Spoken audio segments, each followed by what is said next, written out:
Good morning, students. Let's continue with our topic communication process, chapter 1. Today we will start with consideration in selecting message source.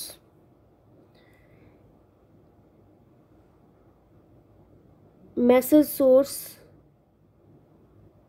जब हमने ये decide करना है कि हमारा source कौन होगा, कौन हमारा मैसेज कंज्यूमर्स तक ले जाएगा, कैसे हम सेलेक्ट करेंगे अपना message source. What points should be kept in mind while we select our message source?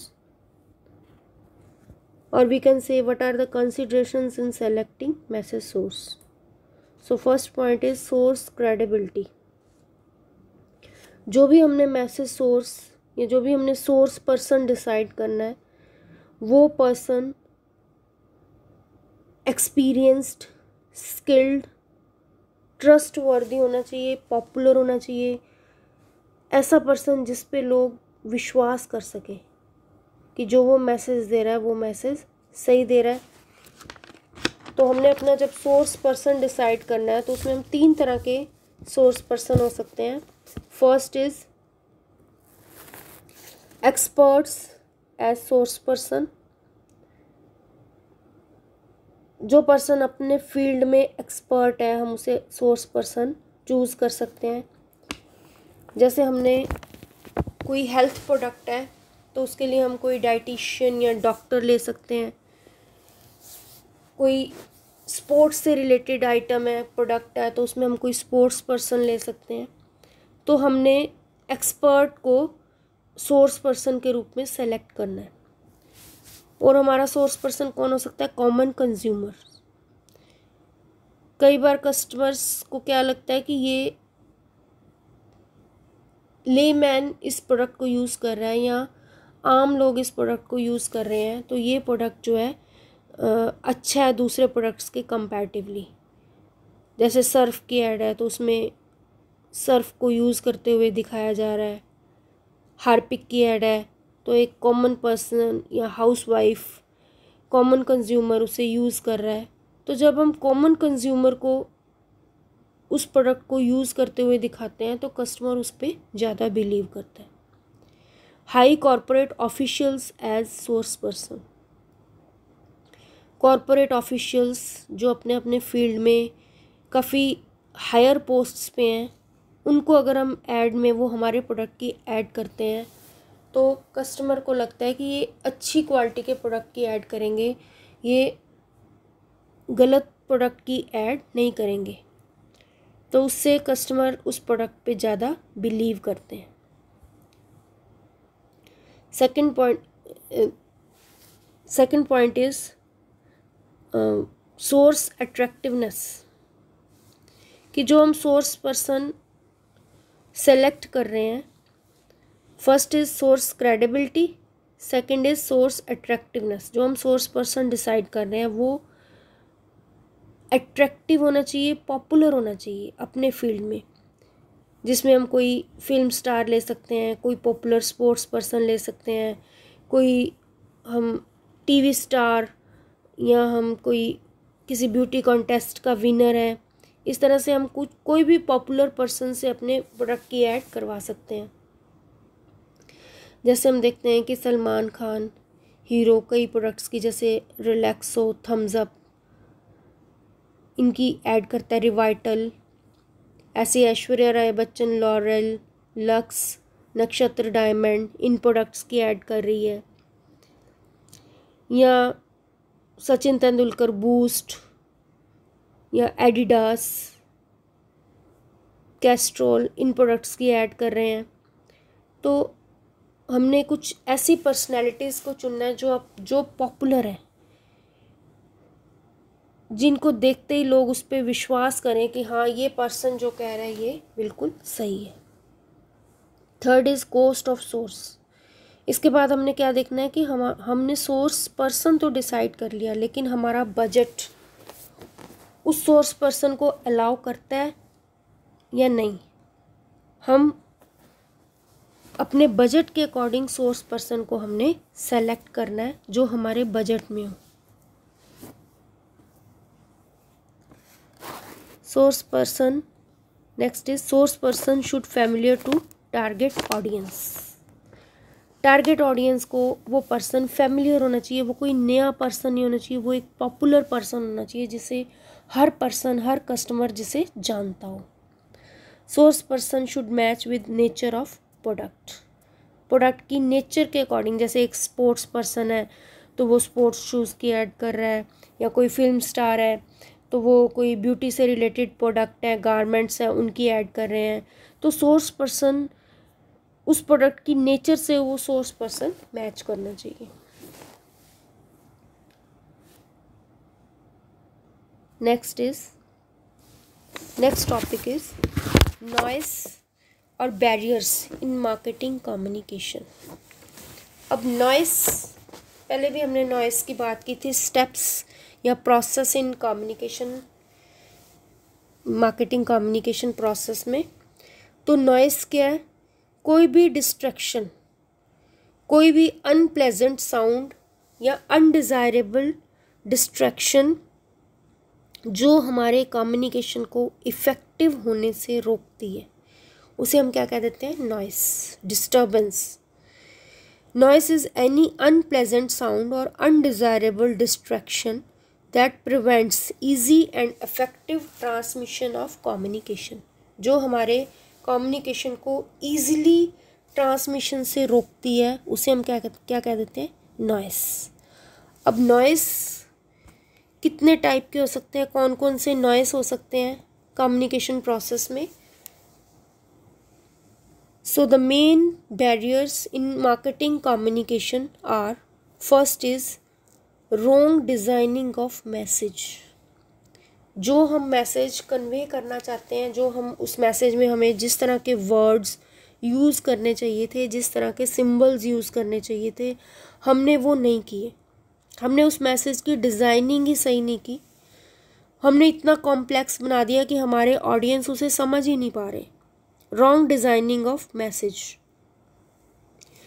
तो वो भी क्या है हमारे कम्युनिकेशन में बैरियर। जब हमारे ऑडियंस उस मैसेज को समझ ही नहीं पा रहे कि हम कहना क्या चाहते हैं, तो वो उस प्रोडक्ट को भी नहीं खरीदेंगे। जब वो उस मैसेज को समझेंगे नहीं तो हमारा कम्युनिकेशन यहाँ फेल हो गया।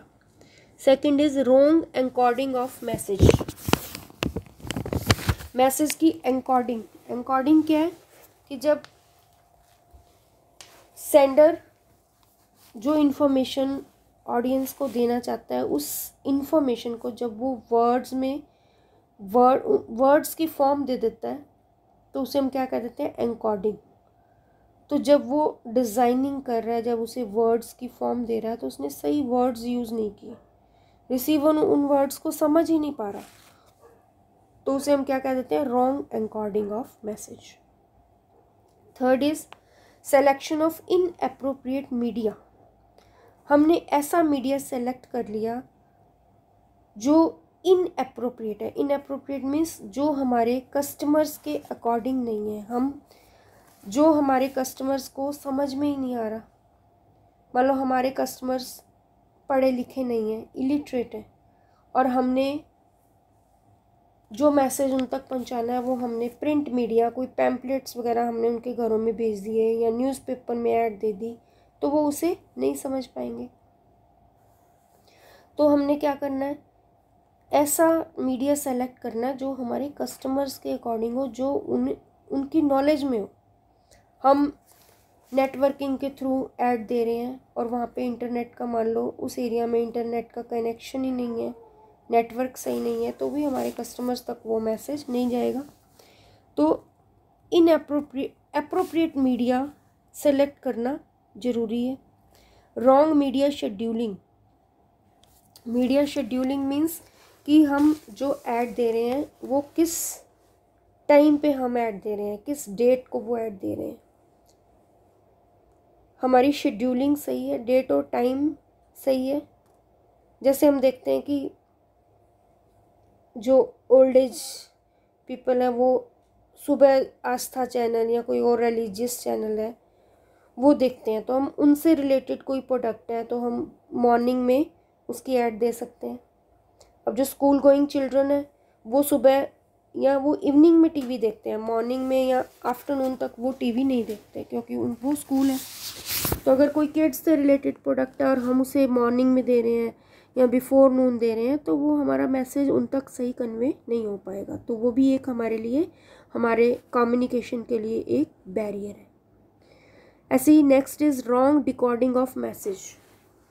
डिकोडिंग मीन्स जो रिसीवर उसे उस मैसेज को रिसीवर ने जब उसे समझा तो वो उसे समझ ही नहीं पा रहा, कोई भी उसमें डिफ़िकल्टी आ सकती है, कोई लैंग्वेज प्रॉब्लम हो सकती है, कोई नेटवर्क प्रॉब्लम हो सकती है, कोई और प्रॉब्लम हो सकती है कि वो मैसेज, मान लो रिसीवर इतना बिजी है कि उसने उस मैसेज को पढ़ा ही नहीं, या उसने उसे अगर पढ़ा तो उसे सही समझा नहीं। तो wrong decoding of message, message को सही ढंग से ना समझना भी क्या है, एक barrier in communication. Media clutter, कि मीडिया क्लटर मीन्स कि बहुत ज़्यादा क्राउडेड जो है मीडिया है, मीडिया में जो एड्स वाला पेज है, मान लो न्यूज़पेपर में हमने ऐड दी, मैगजीन में दी, उसमें इतनी ज़्यादा एड्स हैं कि कस्टमर उससे बोर हो जाता है, वो उन एड्स पे ज़्यादा ध्यान नहीं देता। तो वो भी एक हमारे कम्युनिकेशन में बैरियर है। लेंथी मैसेज, मैसेज बहुत लेंथी है तो उससे भी क्या होगा कि ऑडियंस उसमें इंटरेस्ट नहीं लेगा, उसे पढ़ेगा ही नहीं, हमारी कम्युनिकेशन फेल हो गया। डिस्टर्बेंस इन मीडिया, जिस मीडिया के थ्रू हम मैसेज भेज रहे हैं उसमें डिस्टर्बेंस है, कोई टेक्निकल प्रॉब्लम है, कोई मान लो हम टेलीफोन के थ्रू, मोबाइल के थ्रू मैसेज भेज रहे हैं और नेटवर्क की प्रॉब्लम है, नॉइस है, तो वो भी एक हमारे लिए, हमारे कम्युनिकेशन में बैरियर है। रॉन्ग एजम्पशंस, कई बार सेंडर क्या सोचता है कि ये इन्फॉर्मेशन कस्टमर को ये तो पता ही होगा कि हमने मान लो अपने प्रोडक्ट की ऐड दी, न्यूज़पेपर में दी, और हमने उसमें अपना एड्रेस नहीं दिया कि कहाँ पे आपको ये प्रोडक्ट अवेलेबल है, प्राइस नहीं दिया, तो उससे भी क्या है, कस्टमर उसमें ज़्यादा इंटरेस्ट नहीं लेगा। तो ये सोचना कि कस्टमर को ये बातें, ये बेसिक चीज़ें तो पता ही हैं, और कई बार कस्टमर को वो नहीं पता होता, तो उसके कारण भी हमारा कम्युनिकेशन फेल हो जाता है। बिजीनेस ऑफ रिसीवर, हमारा रिसीवर इतना ज़्यादा बिजी है कि वो हमारे मैसेज पे ज़्यादा ध्यान नहीं दे रहा, तो उससे भी क्या होगा कि जो हम मैसेज उसे देना चाहते हैं, जब वो उस मैसेज को अगर उसने सुन भी लिया तो उसका दिमाग कहीं और चल रहा है, वो उस टाइम इतना बिजी है कि वो इसमें इंटरेस्ट नहीं ले रहा, तो भी हमारा मैसेज या हमारा कम्युनिकेशन फेल हो जाएगा, वो सक्सेसफुल नहीं होगा, वो एक हमारे कम्युनिकेशन में बैरियर आ गया। तो ये थे barriers of marketing communication. Last point of this chapter is suggestions for making effective marketing communication. हम अपने कम्युनिकेशन को इफेक्टिव कैसे बना सकते हैं? Effective means, effective marketing communication हम किसे कहते हैं कि जो सेंडर इंफॉर्मेशन रिसीवर को देना चाहता है, रिसीवर उस इंफॉर्मेशन को उसी सेंस में समझ रहा है, तो उसे हम क्या कह देते हैं कि हमारा कम्युनिकेशन इफेक्टिव है। तो हमने अपने कम्युनिकेशन को इफेक्टिव बनाने के लिए क्या क्या बातें ध्यान में रखनी है? First point is clarity of message to sender. जो हम मैसेज सेंडर को दे रहे हैं, हमने सेंडर को ध्यान में रख के, सेंडर की रिक्वायरमेंट को, उसकी नॉलेज को, उसके एक्सपीरियंस को, सेंडर के अकॉर्डिंग हमने मैसेज बनाना है। मैसेज, सेंडर को वो मैसेज समझ में आना चाहिए, तभी हमारा मार्केटिंग कम्युनिकेशन इफेक्टिव हो सकता है। एप्रोप्रिएट लैंग्वेज, लैंग्वेज अगर हम मान लो कोई टेक्निकल लैंग्वेज यूज़ कर रहे हैं जो सेंडर को समझ में नहीं आ रही, तो उससे हम अपना मैसेज इफ़ेक्टिव, हमारा मैसेज इफ़ेक्टिव नहीं हो पाएगा। तो अगर हमारी मान लो ऐड, हम जो टीवी चैनल पे ऐड दी है वो डिफरेंट स्टेट्स में हमारी ऐड चल रही है, तो हमने उन स्टेट्स की लैंग्वेज के अकॉर्डिंग ही अपनी ऐड की लैंग्वेज भी हम चेंज, हर स्टेट वाइज अपनी ऐड की लैंग्वेज चेंज कर सकते हैं। सिंपल एन्कोडिंग, जब हम एन्कोडिंग कर रहे हैं तो हमने वो एन्कोडिंग भी अपने ऑडियंस के लेवल ऑफ अंडरस्टैंडिंग के अकॉर्डिंग करनी है, कि ऐसी एन्कोडिंग, ऐसी डिज़ाइनिंग, ऐसी पिक्चर्स, ऐसे वर्ड्स यूज़ करने हैं जो हमारे ऑडियंस को ईजीली समझ में आ जाए। Selection of appropriate communication components.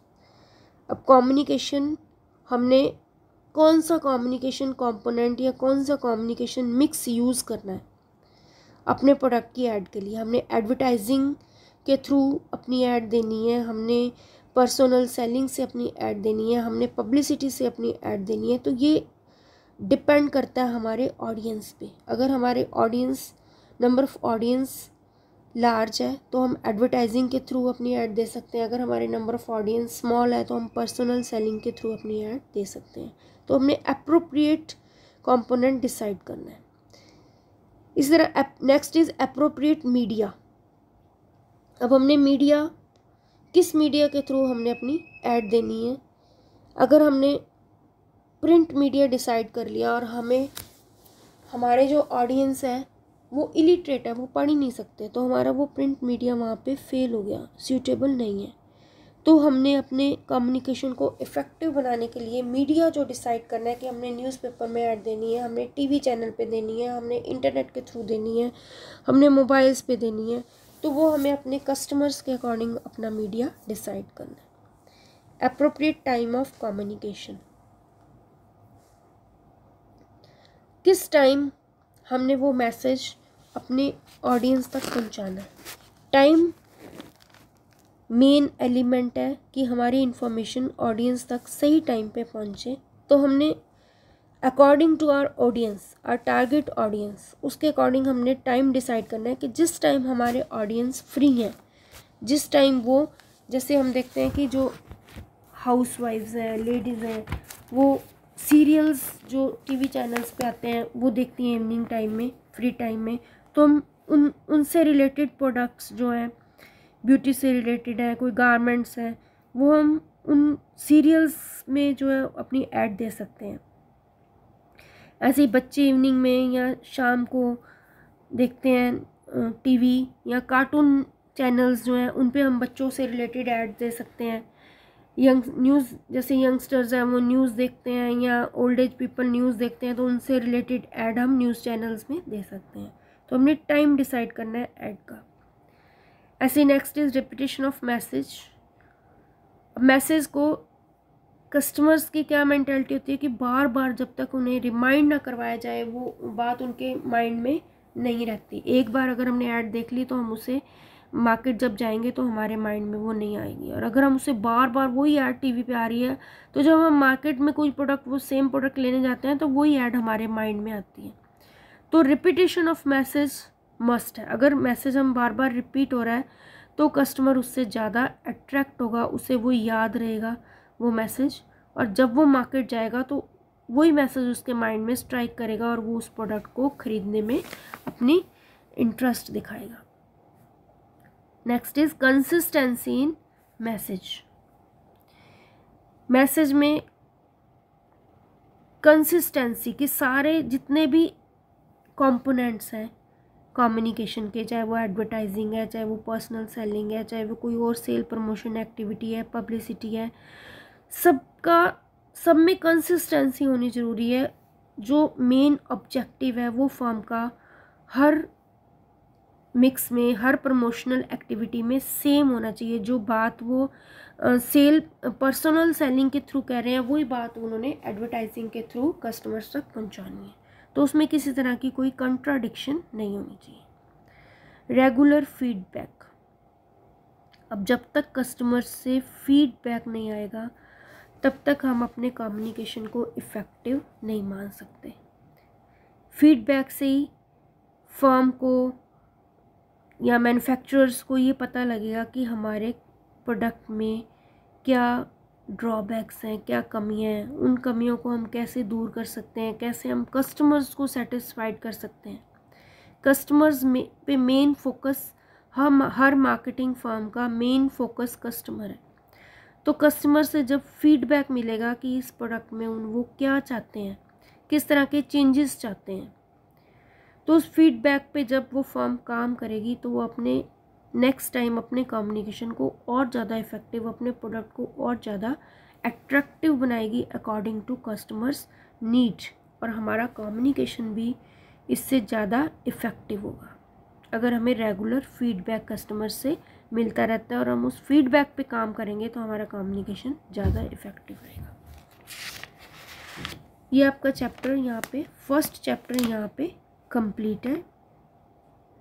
इससे रिलेटेड क्वेश्चंस जो हैं आपको लास्ट पेज पे मिलेंगे, और अगर आपके इस चैप्टर से रिलेटेड कोई प्रॉब्लम्स हैं, कोई क्वेरीज हैं, तो वो हम जब ऑनलाइन क्लास लगेगी उसमें मैं आपकी इस चैप्टर की क्वेरीज, आप ये चैप्टर सारा रीड कर लेना, जो मैंने वीडियोस आपको सेंड कर रही हूँ, भेज रही हूँ, उनको अच्छे से सुन लेना। और उसके बाद, रीडिंग के बाद, अगर आपको फिर भी अगर इस चैप्टर में किसी तरह की कोई डिफ़िकल्टी है तो जब हम ऑनलाइन क्लास लगाएंगे तो उसमें आपकी वो आप नोट कर लीजिए पॉइंट्स, ऑनलाइन क्लास में वो मैं आपकी प्रॉब्लम्स सारी ले लूँगी। Okay, thank you.